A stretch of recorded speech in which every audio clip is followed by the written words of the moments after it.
நம்ம பங்காளி தான். பங்காளியிலேருந்து இடம்பெயர்த்து இந்தியாவில் வந்து கொடிகட்டி பறக்கிற கம்பெனி தான் ரெட்மி. ஸோ இந்தியாவுக்கு வரும்போது ஷியோமின்ற பேரில் வரும். இப்போ சைனாவில் வந்து பார்த்திங்கன்னா ரெட்மி K90 ப்ரோ மேக்ஸ் அப்படின்ற ஒரு ஃபோனும் ரெட்மி K90 ப்ரோ அப்படின்னு சொல்லிட்டு டிவைஸ் லான்ச் பண்ணியிருக்காங்க.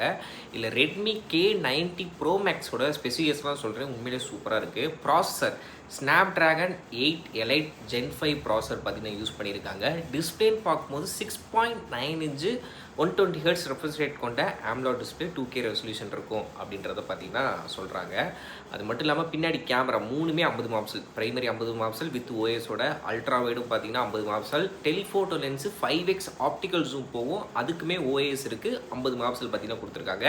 செல்ஃபிக்கு 32 மெகாபிக்சல். பேட்டரின்னு பார்க்கும்போது 7590 mAh battery, 100 watts charging support இருக்குது. அல்ட்ராசோனிக் ஃபிங்கர் பிரிண்ட் ஸ்கேனர் பார்த்தீங்கன்னா கொடுத்துருக்காங்க.